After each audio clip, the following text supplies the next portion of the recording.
March 27-ാം തീയതി മുതൽ April 6-ാം തീയതി വരെ ഷാർജ അന്താരാഷ്ട്ര വിമാനത്താവളം വഴി യാത്ര ചെയ്യുന്ന ആളുകളുണ്ടെങ്കിൽ ഇനി പറയുന്ന കാര്യങ്ങൾ പ്രത്യേകം ഒന്ന് ശ്രദ്ധിക്കുക. അസാധാരണമായൊരു തിരക്കാണ് ഇനി വരുന്ന ഒരാഴ്ച എയർപോർട്ടിൽ പ്രതീക്ഷിക്കുന്നതെന്നാണ് എയർപോർട്ട് അതോറിറ്റീസ് അറിയിച്ചിരിക്കുന്നത്. പ്രത്യേകിച്ച് ഈ ഒരു ഈദ് ഹോളിഡേയ്സ് ഒക്കെ വരുന്നതുകൊണ്ട് തന്നെ 3344 വിമാന സർവീസുകളാണ് ഈ ഒരു പീരീഡിൽ സ്കെഡ്യൂൾ ചെയ്തിരിക്കുന്നത്. അതുകൊണ്ട് തന്നെ 5 ലക്ഷത്തിലധികം യാത്രക്കാരെ ഈ ഒരു സമയത്ത് പ്രതീക്ഷിക്കുന്നുവെന്നും അതുകൊണ്ട് തന്നെ യാത്രക്കാരുടെ ഭാഗത്തു നിന്ന് വേണ്ട മുൻകരുതലുകൾ എടുത്തിരിക്കണമെന്നുമാണ് അതോറിറ്റീസിൻ്റെ മുന്നറിയിപ്പ്. അപ്പോൾ വലിയൊരു തിരക്ക് നിയന്ത്രിക്കാനും അത് മാനേജ് ചെയ്യാനും ഒക്കെ വേണ്ടി പ്രത്യേക എക്സ്ട്രാ സ്റ്റാഫിനെയൊക്കെ നിയോഗിച്ചിട്ടുണ്ട്. കുട്ടികൾക്കും മുതിർന്നവർക്കും വേണ്ട സഹായങ്ങളൊക്കെ നൽകാൻ വേണ്ടിയാണ് ഇങ്ങനെ ഒരു സ്പെഷ്യൽ സ്റ്റാഫിനെ ഇതിനു വേണ്ടി നിയോഗിച്ചിരിക്കുന്നത്. അപ്പോൾ യാത്രക്കാർ ചെയ്യേണ്ടത് പരമാവധി നേരത്തെ തന്നെ എയർപോർട്ടിൽ എത്താൻ ശ്രമിക്കുക.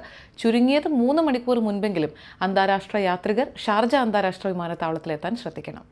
ഇനി വരുന്നൊരു ലോങ് അവധി ദിവസങ്ങളിൽ അബുദാബിയിലെ ബാബ്സ് ഹിന്ദു ക്ഷേത്രം സന്ദർശിക്കാനായി പോകുന്നവരുണ്ടെങ്കിൽ പ്രത്യേകം അറിഞ്ഞിരിക്കുക. മുൻകൂർ രജിസ്ട്രേഷൻ ഇല്ലാത്തവർക്ക് ക്ഷേത്രത്തിലേക്ക് സന്ദർശന അനുമതി ഉണ്ടായിരിക്കുകയില്ല. മുൻകൂട്ടി രജിസ്റ്റർ ചെയ്യാൻ 2 ഓപ്ഷൻസ് ആണുള്ളത്. മന്ദിർ അബുദാബി ആപ്പ് വഴിയോ അല്ലെങ്കിൽ ബാബ്സ് മന്ദിറിൻ്റെ വെബ്സൈറ്റ് വഴിയോ വളരെ ഈസി ആയിട്ട് ആ രജിസ്ട്രേഷൻ നടപടികൾ പൂർത്തിയാക്കാം.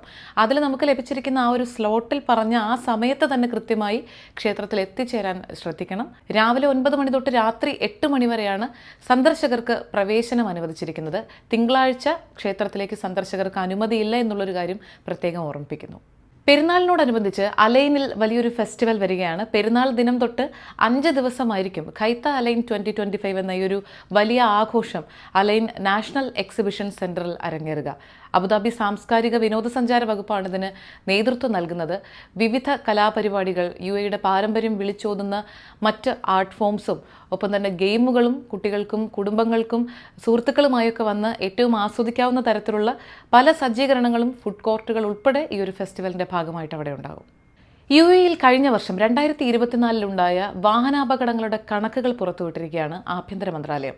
ഇതിൽ പറഞ്ഞിരിക്കുന്ന ചില കാര്യങ്ങളൊക്കെ നമ്മളൊന്ന് ശ്രദ്ധിക്കുന്നത് വളരെ നല്ലതായിരിക്കും. മറ്റൊന്നും കൊണ്ടല്ല, റെഡ് സിഗ്നൽ ക്രോസ് ചെയ്ത് മാത്രം 271 ആക്സിഡൻസ് ആണ് അത്ര ഈ കഴിഞ്ഞ വർഷം ഉണ്ടായത്.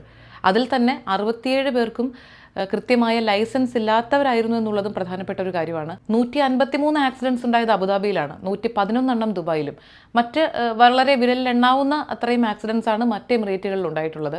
കാൽനട യാത്രക്കാർക്ക് വഴിയൊരുക്കാതെ 96 ആക്സിഡൻസ് ഇതുപോലെ ഉണ്ടായതായും ഈ ഒരു റിപ്പോർട്ടിൽ പറയുന്നുണ്ട്. പ്രത്യേകിച്ച് അശ്രദ്ധമായി മെയിൻ റോഡുകളിലേക്ക് കടക്കുന്ന സമയത്താണ് നിരവധി ആക്സിഡൻറ്റുകൾ ഉണ്ടായിരിക്കുന്നത് എന്നുള്ളൊരു കാര്യം കൂടി ആഭ്യന്തര മന്ത്രാലയം ഇതോടൊപ്പം കൂട്ടിച്ചേർക്കുന്നു. ദുബായ് വാർത്ത തികച്ചും ലോക്കൽ, 2025 മാർച്ച് 26-ാം തീയതി ബുധനാഴ്ച.